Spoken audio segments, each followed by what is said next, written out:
Les individus, les êtres humains ont eu besoin de nommer ces moments où ils ont eu l'impression, à tort ou à raison, de recevoir de l'aide, où ils ont eu à tort ou à raison l'impression de recevoir des informations, où ils ont eu à tort ou à raison l'impression de percevoir, ça nous est tous arrivé à des moments donnés, d'avoir des espèces, ce qu'on appelle le numineux, c'est-à-dire des espèces de moments où paf, il y a une espèce de, comment on va dire ça, de silence dans lequel on a l'impression de comprendre le monde, on a l'impression de participer au monde, on a l'impression de comprendre la vie.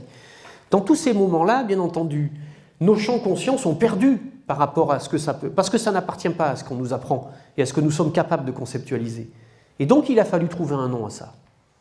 Mais en trouvant un nom à ça, en le nommant, donc les anges gardiens, les entités, les énergies subtiles, les forces de la nature, tout ce que l'on veut, les elfes, etc. À travers cette façon de nommer, on a permis à nos champs conscients d'écrire une histoire qui apporte une cohérence à ce qu'on a vécu et qui rassure nos structures conscientes et notre moi. Avec un risque, qui est le risque qu'en nommant de cette façon-là, on va externaliser totalement ce qui s'est produit et ce qui s'est passé.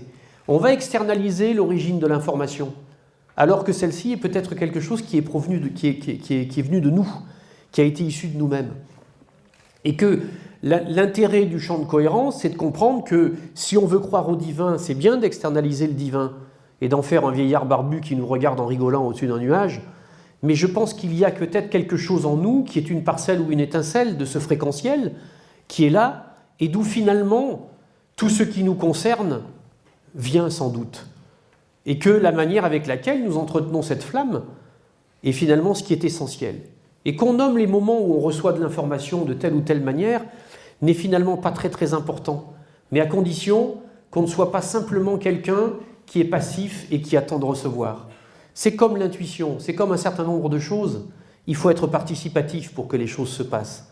L'intuition ne fonctionne bien que si elle a une matrice organisée pour recevoir l'information. Sinon, ça donne des bouffées délirantes. Et que donc, les Écritures nous le disent, aide-toi et le ciel t'aidera. Jean écrit dans un évangile, ce que tu veux, crois que tu l'as et bientôt tu l'obtiendras. C'est-à-dire que la manière avec laquelle nous sommes actifs dans ce qui se passe va faire que l'informationnel qui vient, même s'il est externe, va se connecter avec de l'interne et va faire qu'à ce moment-là, ça va coller. Ça va prendre comme une bonne mayonnaise et ça va produire quelque chose.